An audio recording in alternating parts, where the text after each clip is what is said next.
Opa, boa noite, pessoal. Tudo bem com vocês? Deixa eu ver se o Vitor já está por aqui.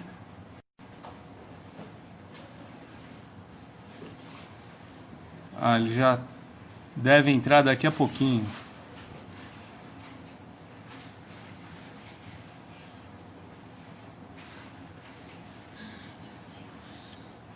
Só um minuto que eu estou esperando aqui o Vitão entrar. Acho que ele está aqui no Cervejaria Dádiva.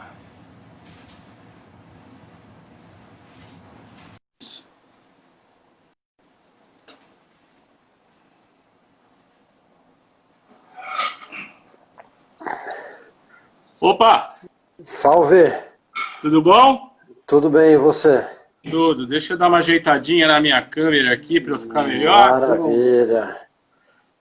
Bom, é assim, eu não consigo ler os comentários. Não, fica tranquilo. Então, eu vou acompanhando por aqui, não tem nenhum problema. tá. Então tá, vamos fazer assim. Bom, para quem ainda não conhece o Vitor, eu conheci o Vitor faz bastante tempo, quando eu comecei a trabalhar com cerveja em 2011, eu acho, né, Vitão? 2011, 2012. Lá para 2012, bem provável. Eu estava no Melograno naquela época, gerenciando o Melograno. Eu tinha acabado de me formar sommelier de cerveja, estava dando aula no Senac. E o Vitor, naquela época, era da Serva, a Serva Paulista, e ele foi lá me visitar, foi aí que a gente se conheceu. E aí nossas trajetórias se cruzaram algumas vezes, né? Inclusive no último projeto da Cervejaria São Paulo. Mas, para quem me acompanha, tanto na revista da cerveja, na minha coluna, principalmente, mas também no Instagram, sabe que eu considero o Vitão um dos caras assim que são dos mais criativos e mais competentes na cervejaria, que o pessoal chama de especial, artesanal, né? Eu gosto de falar especial. E quando eu fiz uma visita, o Vitor é sócio da cervejaria Dádiva, depois ele vai falar sobre a Dádiva, mas eu fiz uma visita na Dádiva, não faz tanto tempo assim, num projeto que eu ainda participo de extratos para cerveja, e eu vi que ele tinha lá num canto da abraçagem dele lá alguns barris de madeira e tal. E eu venho acompanhando, inclusive, eu acho que eu te falei, eu separei aqui, eu estou experimentando aquelas... Que legal. As Beer Cut, né? Eu tô na 4 aqui, você tá na 6. Eu tô com a 6 e eu tô com a 5 aqui também. Eu já tomei no sábado, eu fiz uma harmonização com charcutaria. Ficou muito legal. E também, em sua homenagem, a minha taça Dádiva aqui. Que legal. E voltando a falar sobre madeira, né? Hoje em dia, ainda tem muita gente que estranha essa parada de colocar a cerveja para amadurecer, para maturar em madeira. E você já está fazendo isso, testando isso faz um tempo. Então, eu queria que você inicialmente se apresentasse para quem ainda não te conhece, falasse rapidamente da Dádiva, né? E aí a gente entra nessa história da cerveja na madeira. Bom, eu sou Vitor, sou cervejeiro, já há uns 10 anos e pouquinho. Comecei lá em 2009 a fazer cerveja. E aí, como o meu professor, Luiz, comentou, eu era da Serva Paulista, então era cervejeiro caseiro, fazia como hobby, era minha brincadeira, fazia cerveja lá no quintal da casa da minha mãe. E sempre foi um momento de alegria, de chamar os amigos, de fazer cerveja, enfim, né? Se alguém aqui que esteja assistindo nunca fez cerveja em casa, faça, porque é uma delícia. E aí eu tive vontade de trabalhar com isso, né? Assim, estudava economia, trabalhava no mercado editorial com meu pai, resolvi migrar e trabalhar com cerveja, fiz um pequeno teste, lá na Cervejaria Nacional, que foi a primeira cervejaria que eu trabalhei. E comecei lá em 2011, finalzinho de 2011, 2012 inteiro. Eu fui para lá e foi, né, a Cervejaria Nacional era o primeiro brewpub de São Paulo, então, assim, você não precisava viajar para ter que trabalhar, né, era uma vantagem tremenda, e foi muito legal que eu consegui no lugar que eu queria, plantinha pequenininha, fazer muito teste, muita brincadeira. A minha primeira Barrel Aged, inclusive, foi na Nacional, porque eu fiz o curso de mestre em estilos, e nessa época eu também fiz o curso sommelier, mas depois no mestre em estilos eu fiz um curso, o meu tema do trabalho lá de conclusão de curso era sobre barris. E a gente colocou uma pequena barriquinha com a bock da casa, botou para envelhecer, foi meu primeiro teste, aprendizado, foi muito legal. Enfim, já passei por diversas cervejarias, já dei consultoria para um monte de gente, e desde 2016 eu estou aqui na Dádiva. Comecei dando consultoria, na verdade, em 2014, e aí em 2016 eu assumi como coordenador de produção e mestre cervejeiro, enfim, né? E aí depois em 2017 eu virei sócio. Então desde 2017 eu sou sócio aqui da cervejaria, sou sócio aqui da Lu, a Luísa que fundou a cervejaria no comecinho de 2014. E aí ela, enfim, fundou com outros 2 sócios que saíram logo no início. Ela ficou como sócia sozinha aqui da Dádiva. E aí depois de 2, 3 anos eu entrei para ser sócio dela e somos só nós 2 hoje. Claro que tem os pais da Luísa, que também são sócios, né? E então é isso, assim, desde então a gente começou fazendo cervejas básicas, né, uma Premium Lager, uma Munich Dunkel, depois uma Amber Ale.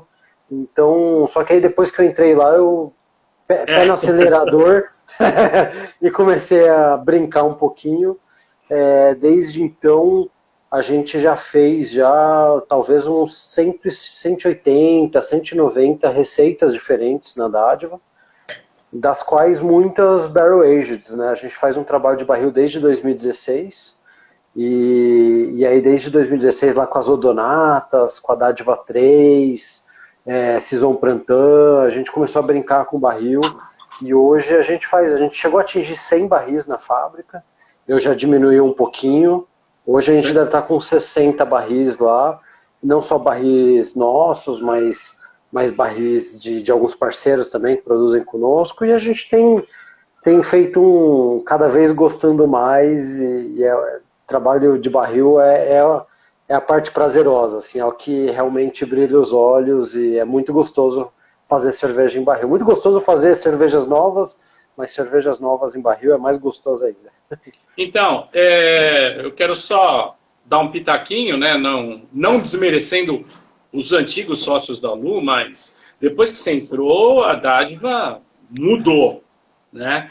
A gente que está sempre fuçando cerveja, começa a perceber que tem alguma coisa diferente acontecendo. E uma série de criações, tal. Acredito que junto com isso devem ter vindo várias premiações, mas hoje a Dádiva é uma referência. A Dádiva hoje é uma referência. Vamos lá falar para madeira, né, que é o nosso assunto aqui. Muita gente ainda não sabe as propriedades, as funções que a madeira exerce sobre a cerveja. O povo do vinho faz isso e divulga isso, né, barbaramente, e a gente não, né? Vamos falar que lá antigamente, e a Urkel, por exemplo, é um exemplo disso, as cervejas eram maturadas em madeira, né? E hoje, se você for na Urkel hoje, você vai ver lá aqueles tanques enormes, abertos, né? Fazendo uma cerveja que, para a grande maioria, quando bebe, deve falar, nossa, é uma boa lager e tal, mas o cara não vai imaginar que ela passou por madeira. Então, desde essa passagem, que vai amaciar, vai deixá-la redonda, vai deixá-la com maior drinkability ainda, até as passagens que dão personalidade forte. Sim. Né? Eu estou tomando aqui uma uma Sour. Vamos pegar como exemplo, por exemplo, já que eu estou tomando, a número 6. Claro. Né? Legal. Conta pra gente o processo antes e após madeira. Essa é uma cerveja que ela evolui absurdamente. E por que eu lancei a Brewers Cut 5 e a 6 ao mesmo tempo? E é muito legal para a gente entender a influência da madeira na bebida, a gente comparar as duas, tomar as duas lado a lado. É uma experiência incrível. Por quê? Porque a Brewers Cut 5 e a 6 têm bases muito parecidas. Eu faço um mosto simples, é um mosto com 30% de trigo, 70% de cevada, e a gente coloca nessas barricas e coloca a cultura mista, uma cultura mista de bactérias, de leveduras que vão agir lá e vão acidificar a cerveja e vão dando muita complexidade a essa cerveja. Só que a grande diferença para a 5 e a 6 é que a 6 tem barricas que antes é de carvalho americano, e carvalho americano reformado, né, não é barrica de primeiro uso, já foi utilizado em outras, provavelmente single malt, né, ou bourbon, então ele passou por alguma bebida antes, só que eles reformam isso, fazem uma nova tosta, e aí eu utilizei. E na 5 é o contrário, barricas que barricas utilizadas na fábrica para Catre Rouge, Catre Blanc, depois foi para Relic 1, Relic 2. Então são barricas que já foram utilizadas em outras cervejas, e elas já estavam muito gastas, então elas já não aportam tanta característica de madeira na bebida. E aí quando você compara as duas cervejas, a 5 e a 6, a 5 a madeira é super delicada, e a função dela ali é fazer com que o Brettanomyces continue trabalhando, com que ela passe por um processo de envelhecimento, de acidificação, que a Brettanomyces é um dos poucos micro-organismos que metaboliza uma propriedade da madeira que é a hemicelulose. Então ela continua ativa. Por isso que cervejas com Brettanomyces ficam melhor em barricas, porque ela continua trabalhando por 12 meses ou mais. E isso faz com que ela se desenvolva muito. Então a 5 ela vai mais para o lado de acidez, Brettanomyces, enquanto a 6, que passou por uma barrica mais nova, né, que nunca tinha sido utilizada na fábrica, ela já pega características de baunilha, de coco, do carvalho americano, muito evidente, né? Então são duas diferenças muito legais. Fazer esse comparativo é justamente entender a função de uma barrica nova e uma barrica velha dentro de uma mesma base. Isso é um aprendizado, um teste muito legal. Essa acidez pungente que elas têm vem dessa cultura que você inocula na cerveja dentro da barrica. Exato. Aí a gente coloca e inocula lactobacilos, pediococcus, alguns tipos de Brettanomyces, tem um pouquinho de acetobacter, principalmente na 6, tem uma acidez acética um pouco mais evidente. Então a gente consegue brincar um pouco com esses micro-organismos que eles vão dar complexidade ao longo do envelhecimento, né? E é o que a gente quer. Vale falar uma coisa que não tinha falado, essa linha Beers Cut que a Dádiva tem, deixa eu mostrar novamente, Brewers Cut, aqui, deu para ver, né? Deu pra ver. Eu achei legal a explicação, que é como se fosse aquelas versões de filmes com o olhar do diretor, né? A gente já deve ter visto aí. Por exemplo, o Poderoso Chefão, que eu sou viciado, adoro. Isso. Né? Você consegue assistir a versão do... Nossa, fugiu o nome dele. Fala para mim, Vitão. Eu estou tentando lembrar aqui também.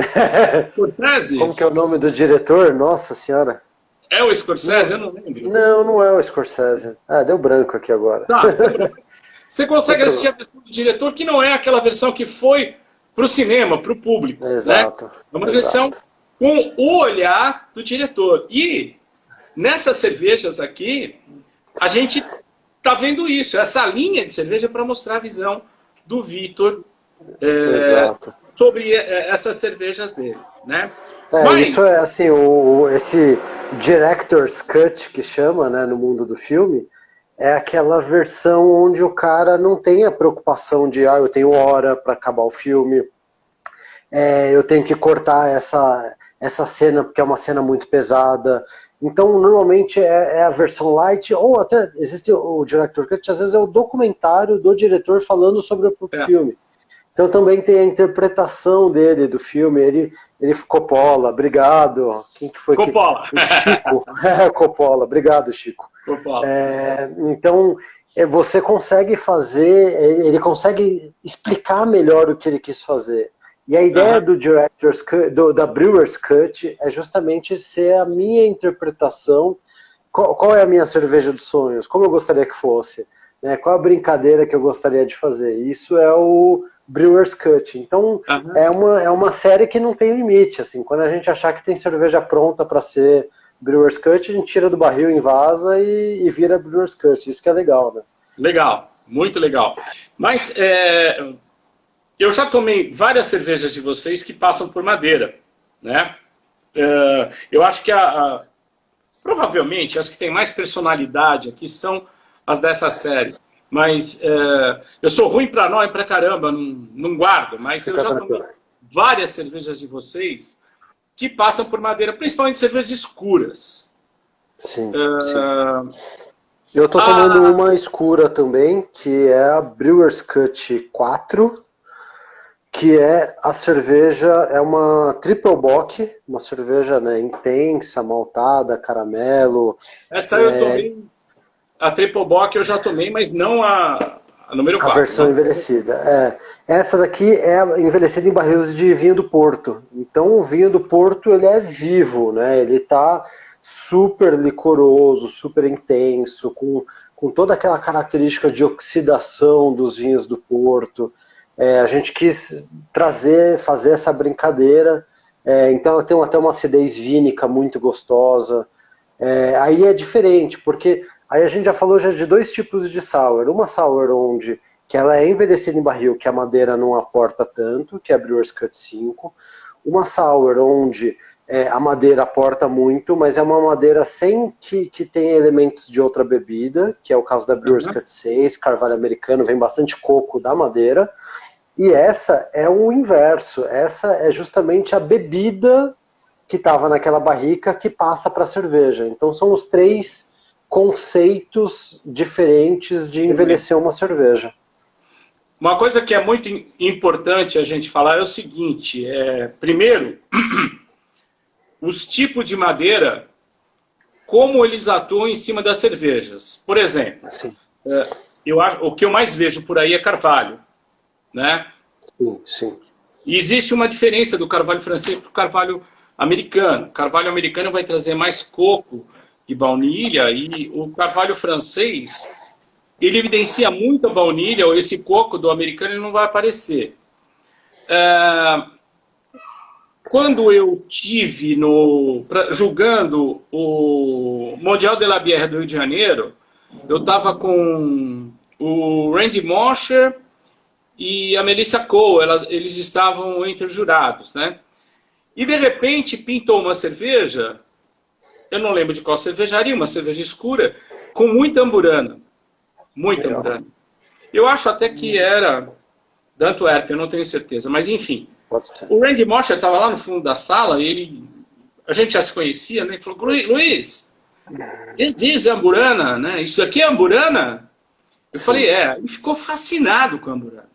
Ele queria comprar a amburana aqui, queria comprar a amburana para mandar para lá, para ele usar nas cervejas dele, né? Essa personalidade das madeiras em si, nós brasileiros temos muitas madeiras, até onde você, Vitor, se aproveita disso nas suas cervejas?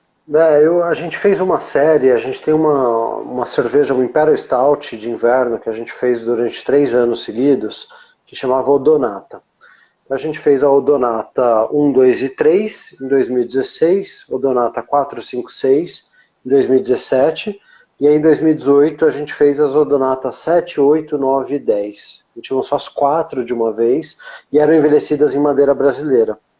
E foi uma série muito legal que a gente conseguiu fazer um comparativo, você consegue colocar lado a lado e fazer um comparativo e verifica que as diferenças são gritantes entre elas, não é uma coisa delicada, é realmente muito interessante.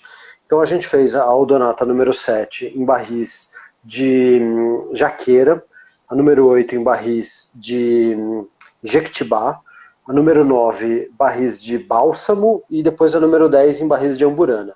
Então foi muito legal, que foi uma série para que você consegue fazer esse comparativo e é muito lindo isso, porque você, por exemplo, você pega a número 7, a Jaqueira, que vem um aroma de frutas amarelas, e você fala, mas como assim frutas amarelas? Né? Não tem frutas amarelas na cerveja.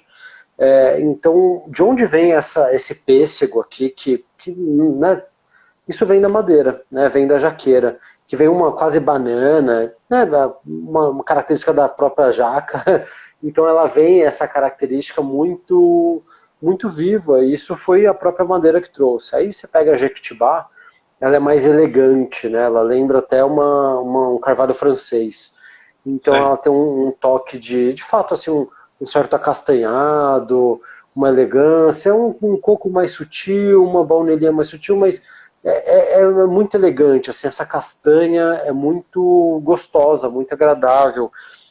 E aí você vem o bálsamo já é outra coisa, ele é mentolado. Né? Então você toma cerveja no Imperial Stout que vem um mentol muito forte. Os nossos amigos aí da Tanoa Brasil fazem bastante cerveja em madeira brasileira também. E aí, bom, a gente fez. Então o bálsamo vem esse mentolado lindo do bálsamo. E aí, por fim, a amburana, que é a mais intensa delas, a mais agressiva delas, que foi a que ficou menos tempo envelhecendo, porque depois, quando deu 3 meses de envelhecimento, a gente provou e falou, caramba, tá quase passando. E aí, você não consegue tirar no dia seguinte, passa mais 1, 2 semanas até conseguir liberar um tanque para tirar das barricas. A amburana já dominou completamente, é pura canela, cravo, baunilha, uma baunilha temperada, né, uma coisa diferente, maravilhosa. Essas foram as nossas 4 experiências iniciais aí com madeira brasileira, mas a gente já fez a cerveja com putumuju, que é lindo também, é uma madeira incrível. Lá na fábrica também tem castanheira, tem grápia. Então a gente tem tentado aprender, testado. Tem madeiras que são melhores, tem outras que não são tão boas, são mais difíceis de trabalhar. Mas, bom, o Sérgio está perguntando aqui pra gente se é amburana ou amburana com N, é isso? Não, é amburana com M de Maria, né? Amburana com M. Tem também algumas regiões a gente encontra imburana, tem Umburana. umburana. Então aí também é variação de cada região, tem outras formas, mas a gente fala de amburana. Eu me lembro também, uma vez eu provei uma cerveja de uma... Não vou citar o nome da cervejaria, mas eles compraram barricas virgens de amburana. Eu não sei se elas não foram tostadas, eu não sei direito o que aconteceu, mas deixaram ali a cerveja muito tempo. Sim. E quando tirou, além de todos esses aromas muito fortes que você falou, ela tinha uma astringência que até incomodava. Tá? Aquela coisa de fruta verde, né? Pegava na boca e tal. É um resinoso, né? Faz o seguinte, cara, ela tá muito intensa. Faz um blend dessa daqui, uma cerveja, a mesma cerveja, né? Para você diminuir isso, porque ela tava muito, muito difícil de beber. Claro. Então, essa característica também a madeira pode passar. Sim, sem dúvida. Tem resinas, né? A madeira tem uma série de resinas, por vezes resinas amargas mesmo. Isso pode passar para a bebida. E é uma coisa que está todo mundo aprendendo, né? Tem várias cervejarias utilizando madeira brasileira, testando, sim, e não é nada simples mesmo, assim, é uma coisa muito, muito difícil. É um ajuste, assim, quando a gente utilizou, eu esperava que a amburana fosse rápida, mas eu não esperava que ela fosse envelhecer em 3 meses. Né? E provavelmente se eu tivesse deixado o 6, que foi, por exemplo, a jaqueira e a jequitibá ficaram 6 meses. Se eu tivesse deixado 6 meses, ia ficar intragável. Então Sei. é um aprendizado, né? E a gente também está começando a aprender agora qual o efeito da tosta nessas madeiras brasileiras. Se for Tá. uma tosta leve, se for uma tosta alta numa jaqueira, quais são os aromas que vão desenvolver? Isso tudo é aprendizado, isso tudo é muito recente no Brasil, e a Aham. gente tem muito a aprender com o pessoal da cachaça, né? O pessoal da cachaça já É. tem uma experiência de anos que nós da cerveja a gente tem que beber, né, dessa fonte aí, tem que ir lá e aprender junto com o pessoal da cachaça para fazer esses blends, né? E Uma... o Alexandre Nani está perguntando aqui qual a porcentagem do blend.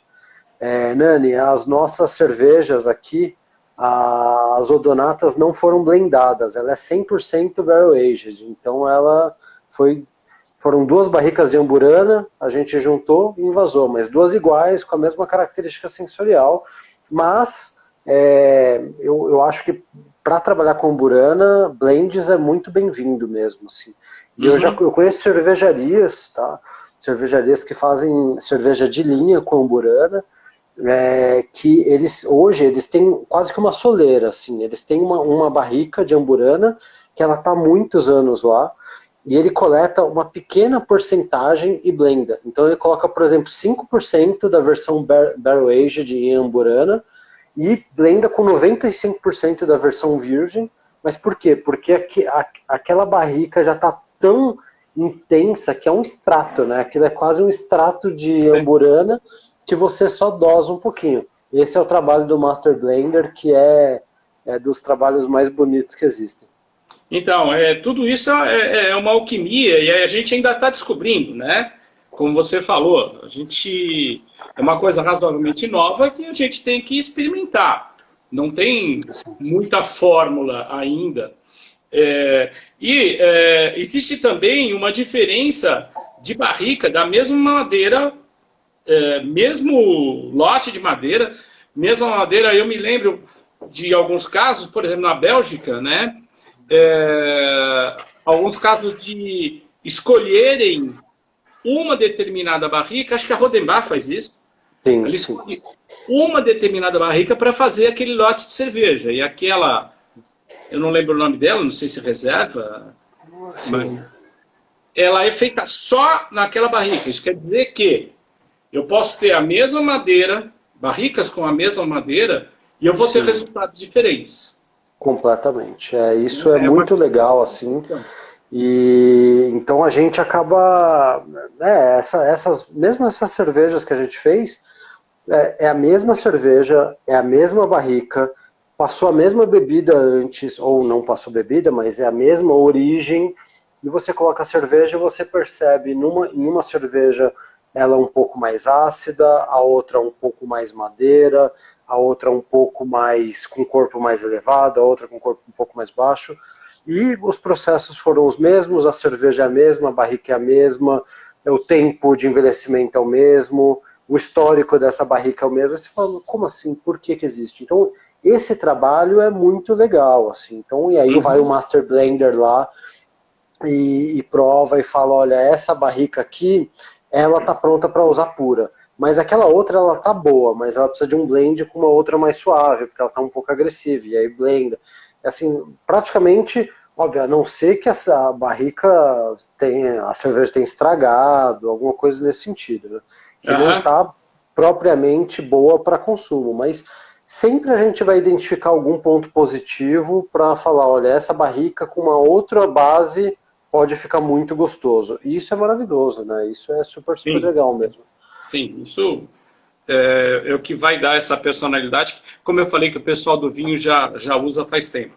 Bom, a gente falou da barrica, da madeira trazendo personalidade da madeira para a cerveja, Sim, a barrica por onde passou a bebida, seja vinho, seja bourbon, seja vinho do Porto, como você falou, sim. que aí vem as características também da bebida, talvez mais presentes até do que as características da madeira. Mas, e essa questão de usar a barrica para amaciar a cerveja, para dar drinkabilidade para ela?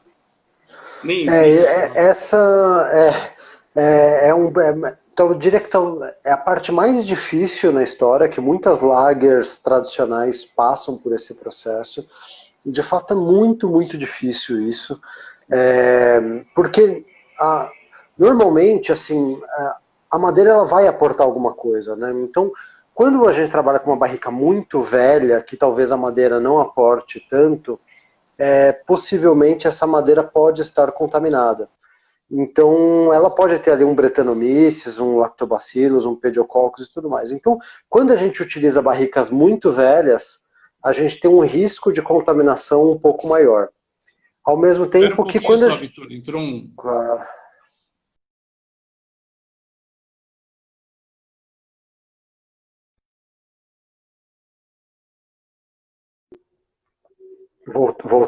Voltamos aqui, tudo certo. Então tá bom, foi um susto.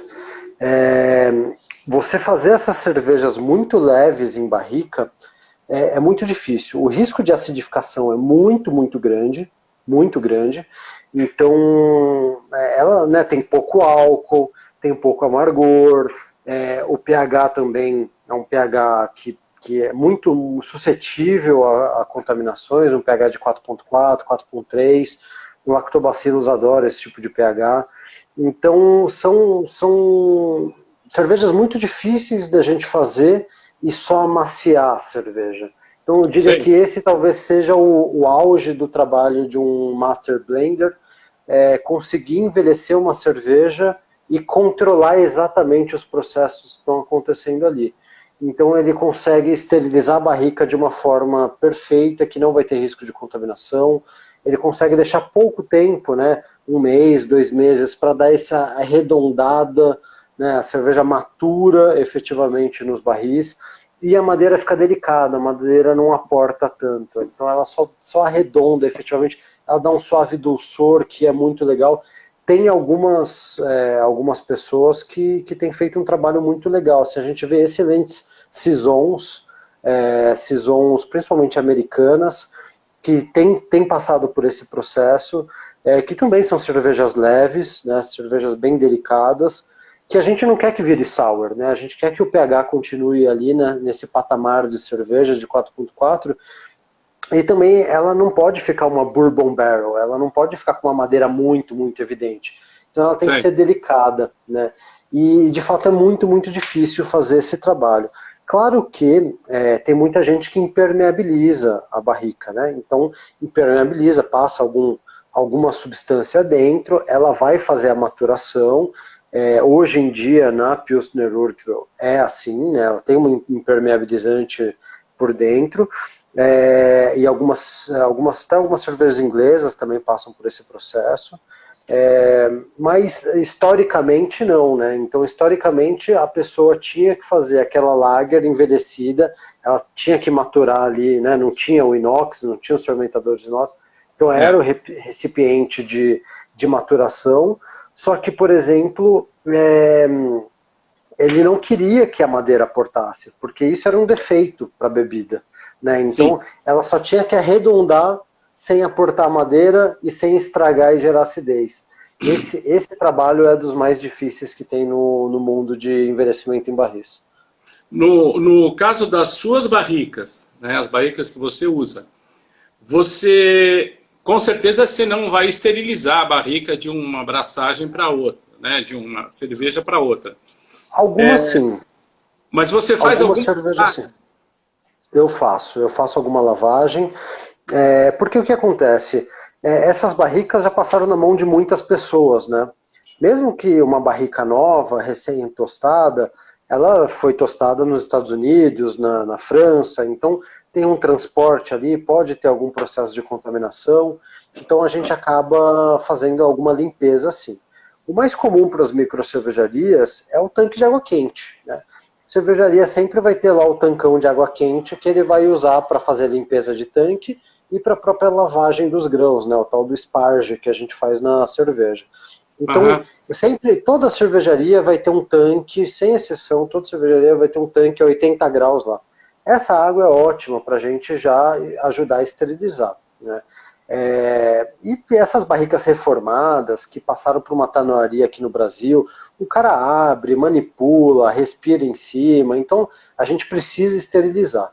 Hoje em dia eu mudei, eu melhorei um pouquinho o processo, eu trabalho com vapor, então a gente utiliza vapor, vapor do próprio processo produtivo mesmo, que é o mesmo vapor que aquece as panelas. A gente tem um filtro, é um filtro para tirar partículas inorgânicas, então tem um cuidado com esse vapor ali, para não simplesmente pegar o vapor da caldeira e jogar dentro dessas barricas. Então a gente limpa esse vapor e aí a gente aplica dentro das barricas. Esse, na minha opinião, hoje em dia, é o melhor resultado que a gente já teve de esterilização. Mas, como você muito bem disse, se a gente compra uma barrica Bourbon Barrel, uma barrica de vinho do Porto, uma barrica de vinho tinto, vinho branco, se a gente esterilizar essa barrica, a gente vai matar toda a bebida que tinha lá. Né? Vai tirar, vai lavar todo o sabor e o aroma. Nesse caso, a gente não faz isso. Então, se ela chega lá com 2, 3 litrinhos de vinho do Porto dentro da barrica, a gente só joga a cerveja em cima e não faz nada, porque eu não posso lavar essa bebida que está lá dentro. Eu quero que essa bebida contribua sensorialmente para a cerveja. Então, depende um pouco do método, né, de como que a gente vai utilizar essa barrica, sem dúvida. Sei. E de uma produção sua para a mesma produção, na mesma barrica. Aí você ainda faz essa limpeza com vapor? Depende. Então, por exemplo, nesse caso da Brewers Cut 5 e da 6, eu não fiz a limpeza, né? Principalmente na Brewers Cut 5, que eram barricas usadas na fábrica, na 6 não. Mas na Brewers Cut 5, eu tinha passado duas cervejas espetaculares nessas barricas, que foi a Quatre Blanc, que era uma Strong Golden Ale envelhecida em barris de Sauvignon Blanc. Então, quer dizer, tinha toda uma característica vínica de vinho branco maravilhoso. E aí depois a gente colocou a Relic, que foi uma cerveja colaborativa com a Everbrew, que a gente colocou uma cultura mista que chama Roseler Blend. Inclusive o Marcelo Barga, da Bio4, está assistindo a gente, ele deve conhecer bem, que ele também provavelmente vende esse blend, que é o blend que eu comentei, que tem lactobacillus, pediococcus, 2 tipos de Brettanomyces e um pouquinho de Acetobacter. Então é um blend de leveduras e bactérias que é feito para fazer Flanders Head, lambique, esse tipo de coisa. Então a gente colocou na Relic. E aí quando eu fui fazer a próxima cerveja, que eu fui colocar esse mosto nessa barrica, eu não ia lavar de jeito nenhum, porque se eu lavasse, eu ia matar toda essa né, microflora, esses fungos, essa microflora, todas essas bactérias que são muito benéficas no processo. Então, nesse caso, eu não fiz qualquer tipo de limpeza. Eu simplesmente tirei cerveja e coloquei cerveja para aquelas bactérias já crescidinhas poderem trabalhar super bem. E, de fato, a cerveja ficou muito melhor agora do que quando eu fiz a primeira vez. A primeira vez ficou muito delicada, e agora ela já expressou toda a característica na cerveja. Agora eu estou tomando ela aqui, né? Legal. E realmente até um pouquinho você falou de que eram barricas vinho branco. Até um pouquinho dessa nota vínica a gente percebe nela. Com certeza, com certeza. Eu deixei elas ficarem aqui numa temperatura legal, elas devem estar aqui com uns 8, 10 graus. Perfeito. A gente percebe melhor ainda, né? Sim. E essa questão da acidez intensa delas, que tem muita gente que ainda não entende, não consegue entender, sabe, a acidez, ela abre um novo mundo para a gente, né? A cerveja fica mais... Eu não gosto de usar a palavra gourmet, mas ela fica com... mais gastronômica. Exatamente. Uma propriedade gastronômica muito mais legal. Você pega um peixe com essa cerveja, frutos do mar, carne de porco, né? Ela corta a gordura de um jeito fantástico, né?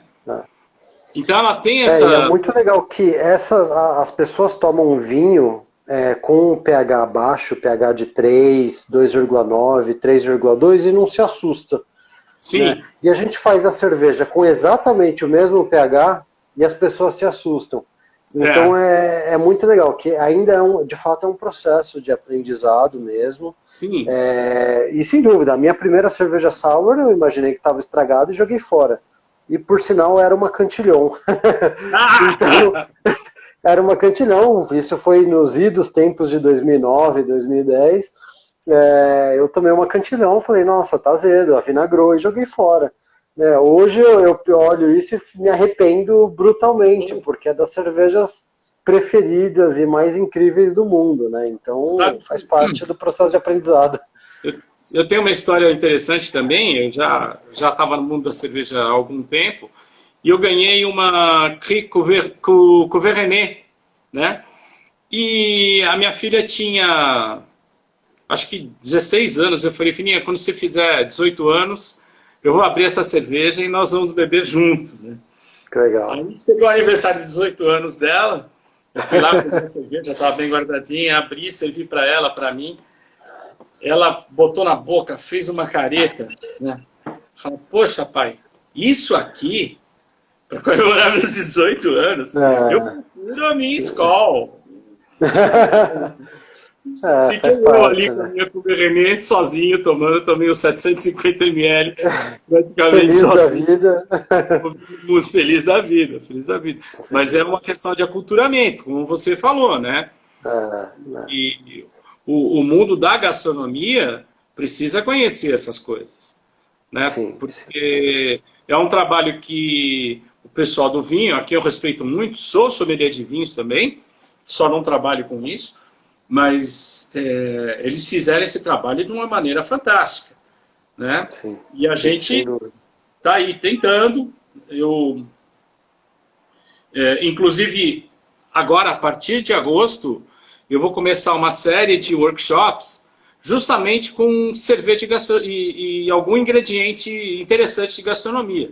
Vou começar com uma terrine de campanha, né? Nossa, que é uma coisa também que muita gente torce o nariz, né? Fala assim, nossa, isso é um patê. Pô, uma terrine de campanha. Não é bem assim. Sabe? Mas vamos voltar aqui para a questão da madeira. O nosso amigo Fernando aqui, ele fez uma pergunta aqui, que ele está perguntando se pode colocar cerveja assim em decanter. Pode, não só pode como deve, é muito legal, é super, super legal. Na Bélgica, eles servem também, não é exatamente um decanter conhecido, né, de cristal, como os decanters do mundo de vinho, mas ele é decantado numa jarra, ele é servido na jarra, e de fato o fundo dessas cervejas, das garrafas, das cervejas barrel aged, essas sours envelhecidas, elas costumam ter partículas muito grandes, então a gente de fato faz decantação mesmo, separação física dessas partículas. Se eventualmente você quiser consumir ao final, você coloca num copinho separado, consome sem nenhum problema, que vai ser muito mais agressivo, sem dúvida, mas pode fazer isso.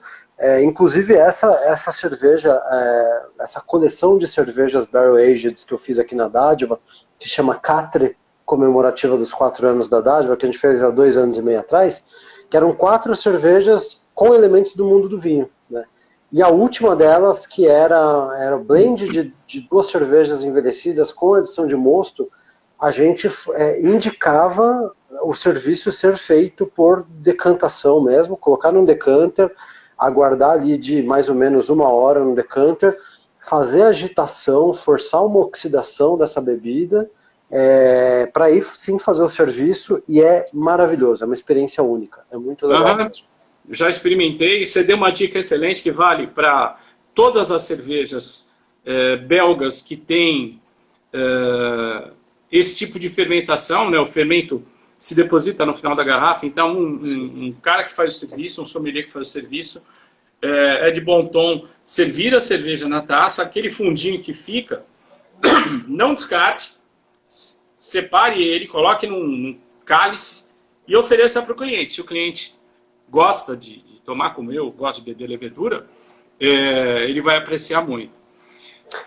Diferente das cervejas Weiss, né?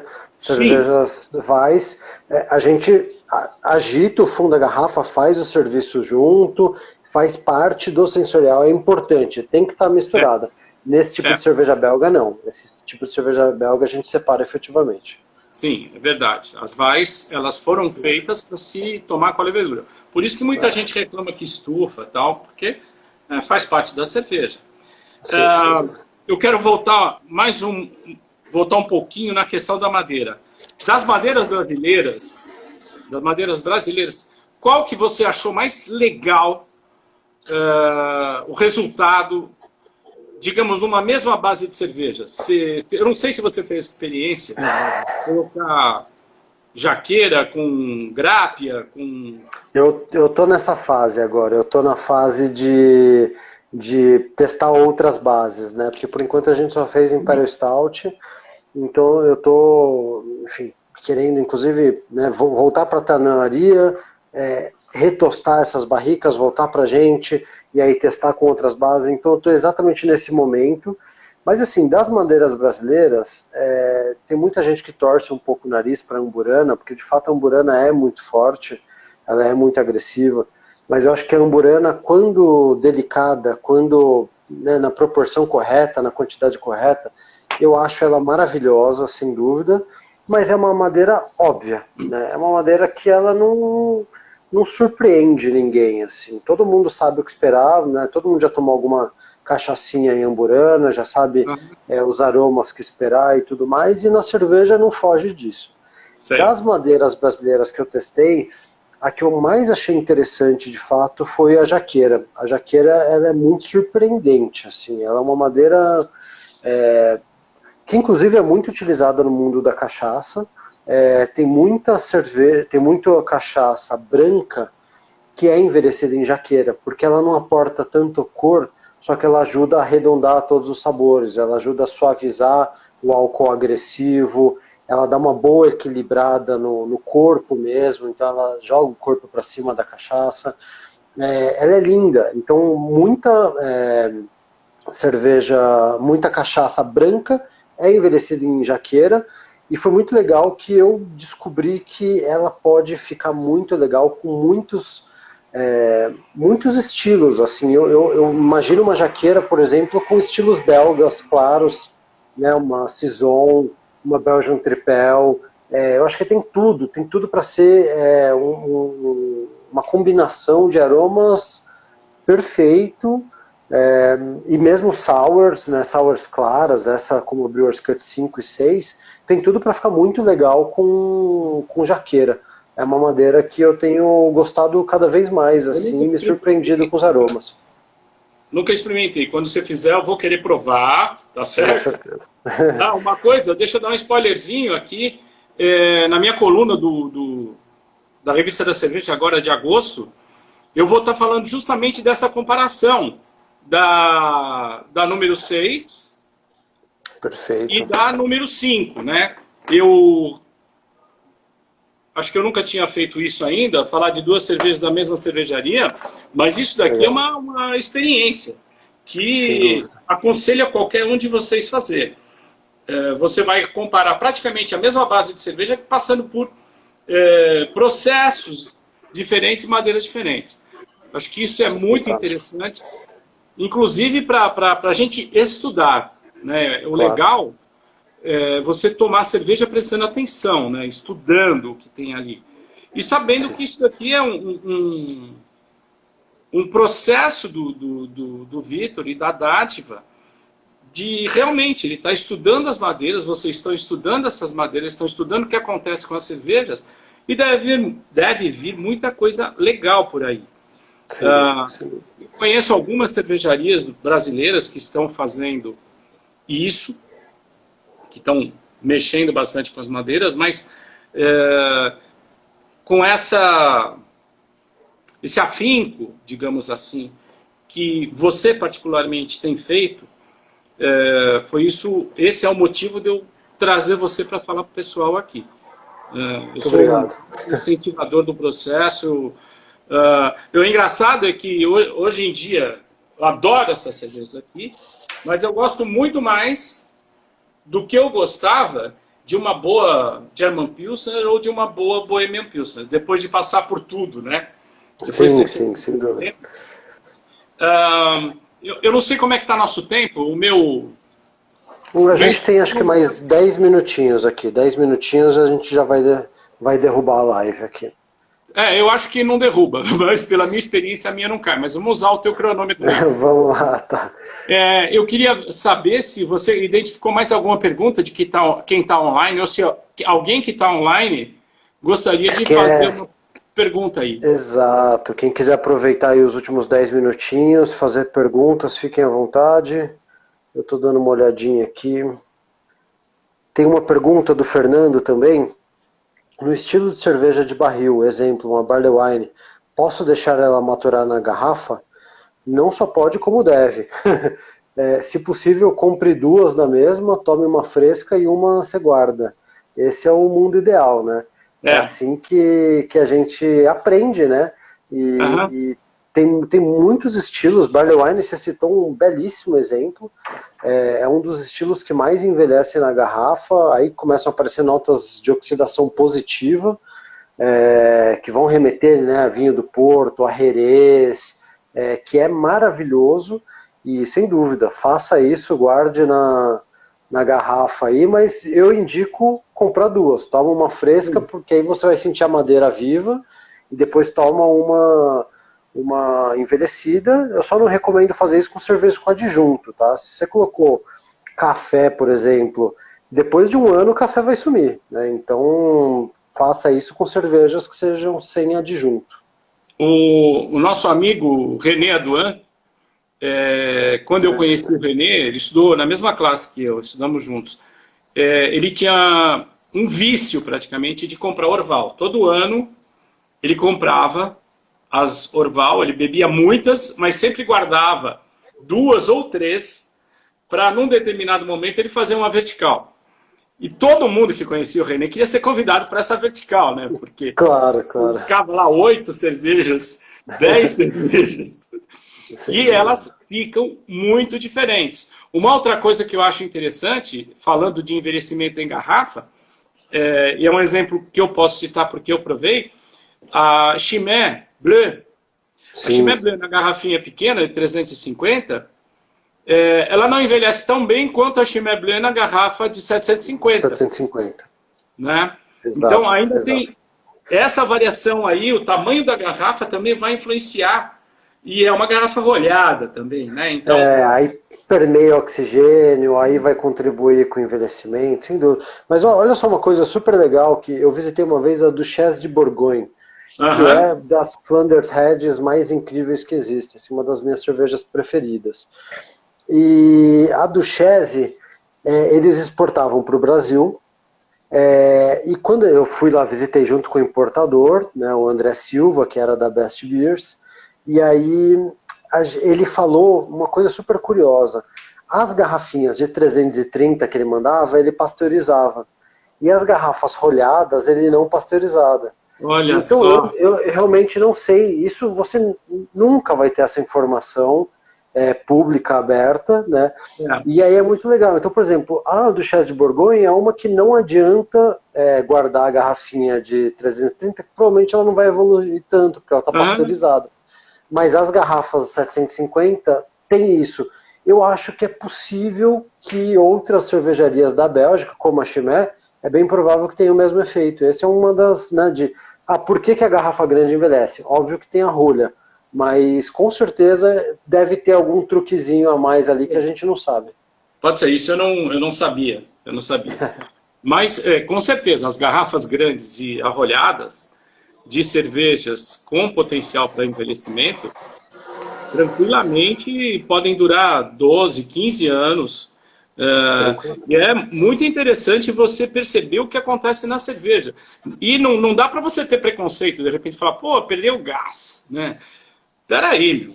Olha o que você está ganhando. Você está ganhando uma outra bebida. Né? É uma outra coisa completamente diferente. Ela vem com determinados aspectos. Você falou da oxidação. Uma oxidação agradável. Né? Uma oxidação. Outro dia eu estava discutindo com um ex-aluno que falava que a gente não pode ter diacetil na cerveja de jeito nenhum. Eu falei, meu, pera lá. Depende. Acontece muitas vezes que o diacetil entra como um elemento que vai arredondar melhor a tua cerveja. Depende da cerveja, né? Claro, com certeza. Estou falando de cerveja, como diz o meu amigo JB lá do Boteco do JB, estou falando de cerveja bosta, né? Cerveja com maiúsculo. Mas então, e é muito comum, isso é uma característica dessas cervejas barrel-aged, de um modo geral, de ter uma carbonatação mais baixa. A não ser que seja uma Guese, que é blend de 2 cervejas, e aí eles forçam uma refermentação com a base mais jovem, que tem ainda um açúcar residual.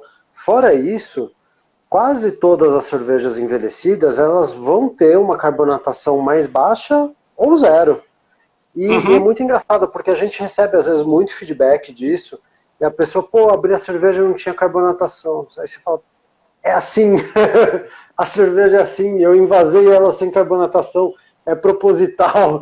E aí, por vezes, as pessoas não entendem, reclamam, a gente acaba enviando uma outra cerveja, né, por educação, mais do que tudo, mas, infelizmente, cervejas envelhecidas têm carbonatação mais baixa, é uma outra característica. Vai se aproximar um vinho do Porto, vai se aproximar um Jerez. É uma outra coisa, né? Então faz parte. E hoje o Diegão da Coisa Linda, falando a mesma coisa. Que já vivi muito isso. Provavelmente é do pessoal reclamando de carbonatação baixa. Quem é que tá da Coisa Linda aí? O Diego. Oi? O Diego. É o Diego? Diego, isso. Me chama no meu Insta, eu quero colocar uma cerveja tua na revista da cerveja, cara. Das sours mais incríveis do Brasil. Fazer uma dobradinha dádiva com Coisa Linda. Aliás, na próxima edição também vai vir a cerveja comemorativa do pessoal das 5 Elementos. Hoje eu falei com ela, então você vai estar com uma parceria legal na tua... Sensacional. Coisa muito boa. Muito bom. Tinha mais uma pergunta que me fugiu, mas tem mais pergunta aí do pessoal, Vitor? Não, acho que por enquanto, acho que foram todas essas perguntas. Deixa eu dar uma olhada aqui. Acho que é isso, pessoal. Se vocês quiserem aproveitar aí a última pergunta, fiquem à vontade. Tem uma pergunta aqui, perguntando que além da amburana e da jaqueira, quais as madeiras mais interessantes para maturar a cerveja? O Breja Box. Olha, a gente brincou aqui com Jequitibá, Bálsamo, Amburana, Jaqueira, Tutumuju, Grápia. Grápia ainda não saiu nada nesse momento. Foi uma cerveja da 13 que a gente fez, então não foi da Dádiva, mas eles produziram conosco. É muito interessante também, é bem agressiva, bem mentolada. E o Ayrton está perguntando se a gente já testou IP e amendoim. Infelizmente não, nunca testei nem IP nem amendoim, mas tenho muita vontade. Tem muita cachaça branca que é envelhecida em IP e amendoim e arredonda bastante a bebida. Eu imagino que uma Lager envelhecida, por exemplo, em amendoim tem tudo para ficar perfeito, né? É verdade. O Diegão tá perguntando aqui, barril ou dadinho? Né, a gente vai lá na Dornas Havana, que é o nosso fornecedor de madeiras brasileiras, é o melhor fornecedor de madeiras brasileiras do Brasil, não tem segredo nenhum para ninguém. A gente pode comprar os dadinhos, os cubinhos, e é legal para fazer teste, né? Então a gente faz muito teste, e a gente testa tudo. E lá na Dádiva, Diego, é tudo barril, tá? 100% barril essas coisas. Eu não fiz nenhuma cerveja com cubos ainda, mas eu tenho cubos de quase tudo lá para fazer teste mesmo, para ver o que eu gosto, o que eu não gosto. E é bem legal. Falando assim, bem francamente, pode falar o que for, apesar de eu estar ligado com o pessoal de extrato, a questão de utilizar extrato para arredondar uma cerveja, o que é que você acha? Funciona ou não? Pode funcionar, sim. O extrato ele pode ser muito bom e muito ruim ao mesmo tempo, né? Então, por exemplo, um extrato, deixa eu citar um exemplo legal, assim. um extrato de frutas vermelhas. Muitas vezes a gente usa frutas vermelhas e ela é muito viva no sabor e no aroma, né? E fica super gostoso e agradável. E às vezes a gente fala assim, pô, poderia ter um arominha um pouco maior. Se você achar interessante, você pode dosar um pouquinho. O que eu não sou fã, e eu não faço em hipótese nenhuma, é dosar 100% extrato. Tá? Então eu não gosto. Então pegar uma cerveja e colocar extrato de baunilha puro, putz, não fica legal. A coisa não funciona. Então, quando a gente trabalha com extrato, e isso é, tá, a gente pensa que é uma coisa ruim, mas boa parte das cervejarias americanas que a gente fala, nossa, é maravilhosa, o pessoal utiliza muito extrato. Sim, então a gente não pode ter muito preconceito com extrato. A única questão é que ele tem que ser muito delicado, ele tem que ser sutil, ele tem que ser um layer, né? Uma camada de aroma que pode ser legal, mas não pode ser uma coisa única, sozinha, porque de fato não fica legal, né? Ele fica meio esquisito. E óbvio, quando a gente fala isso, a gente fala de extratos naturais, né? Sem falar de extratos sintéticos, porque extrato sintético aí sim é porcariada, né? Não é legal. Mas extrato natural, mas, por exemplo, a baunilha, a gente faz extrato na fábrica quando a gente usa. A gente compra fava de baunilha, abre ela e coloca um álcool neutro ali para esterilizar, mas para também extrair o máximo possível de vanilina, e a gente joga tudo para dentro. Então, isso é um extrato completamente natural, utilizando um ingrediente natural.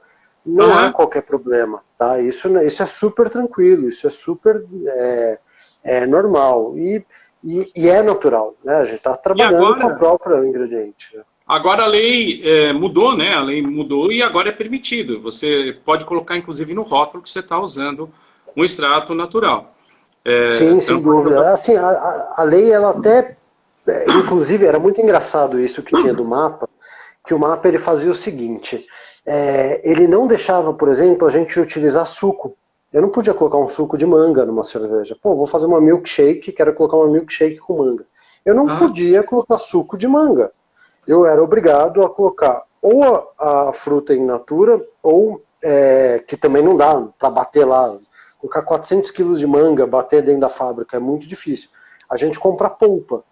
Tá? Eu sempre utilizei polpa, só que pela legislação do mapa, a legislação antiga, eu não podia declarar que era polpa de manga. Sim. Então, a gente colocava no rótulo extrato, sendo que eu não usava extrato. Entendeu? Era muito louco isso, porque aroma de manga... Não, era a polpa da manga, só que não podia. Hoje, ainda bem que a legislação do mapa se atualizou diante da prática, e a gente não tem mais dor de cabeça nenhuma. Então, o cervejeiro pode utilizar a forma como ele quiser, com o objetivo que ele quiser, né? Desde o mais na fruta in natura, até mesmo utilizar outras tecnologias que podem agregar e ser positivas para a cerveja. Só uma curiosidade minha, mas fugindo totalmente do tema, a lei nova permite chaptalização na cerveja? Permite o quê? Desculpa? Não, ainda não. Ainda não. Não permite adicionar álcool na cerveja. Aí você vira bebida mista. Né? Não que isso seja um problema, porque boa parte das cervejas que a gente coloca no mercado são bebidas mistas. Principalmente antigamente, porque a gente utilizava lactose e não podia lactose na cerveja. Então saía tudo como bebida mista. Mas o álcool externo não. Porém, aí também é uma questão de atualização do mapa. O mapa vai ter que atualizar isso. Se a gente envelhece uma cerveja em barril de vinho do Porto, vai ter algum grau de vinho do Porto lá. Claro. Eu não vou tirar esse vinho do Porto de jeito nenhum. Eu vou colocar a cerveja por cima, porque eu quero esse vinho do Porto na cerveja. Então, isso é uma atualização do mapa que será necessário em breve. Com certeza, com certeza. Eles estão trabalhando bastante. Bom, minutos finais aí para a nossa despedida. Eu quero te agradecer muito, muito. É sempre uma aula quando você conversa sobre cerveja com a gente. Acredito que o pessoal aí aprendeu bastante. E termina você aí com o seu Insta. Eu acho que você vai deixar à disposição, né? Quem quiser entrar com você através do direct, entrar em contato através do direct, por favor, faz o encerramento. Não, eu queria agradecer antes de tudo, muito obrigado pela oportunidade aí, um papo super gostoso, fluido, isso é sempre muito bom. É, enfim, professor, obrigado aí pelo convite e, bom, Instagram da Dádiva, Cervejaria Dádiva, Instagram, Facebook da Dádiva, Cervejaria Dádiva, o meu pessoal é Victor P. Marinho, fiquem à vontade, quem quiser pode mandar mensagem direto no Instagram da Dádiva, no meu pessoal, estou super à disposição para tirar dúvidas, sem nenhum problema. Quem quiser visitar a cervejaria, por enquanto aí, né, pandemia, não estamos fazendo visitas aos sábados, mas pode passar lá na fábrica, pegar uma cervejinha sem nenhum problema, portas abertas sempre. E é isso, obrigado aí pelo convite e saúde aí a todos. Saúde, só uma coisinha, vocês estão vendendo através de aplicativo, alguma coisa assim, ou direto? Aí na pandemia? A gente está vendendo com quase todos os bares, né? A gente está apoiando bastante os bares que estão abertos. A gente não tem aplicativo próprio, não tem e-commerce próprio. A gente provavelmente deve fazer alguma coisa no futuro, mas nesse momento a gente tem apoiado muitos bares, porque assim como a gente está em dificuldades, os bares também estão, então a gente não está, né, gerando mais uma concorrência para eles, então estamos dando todo o suporte, mas a fábrica, a gente tem uma lojinha na fábrica, a gente sempre abriu essa lojinha, qualquer pessoa quiser passar lá em Várzea Paulista, do lado de Jundiaí, pode ir lá, dar uma passadinha, comprar umas latinhas sem nenhum problema. Vale a pena, vale a pena. Legal, Vitor. Muito obrigado. Pessoal, muito obrigado. Valeu. E boa noite para todos. Obrigado. Boa noite. Saúde. Até. Saúde.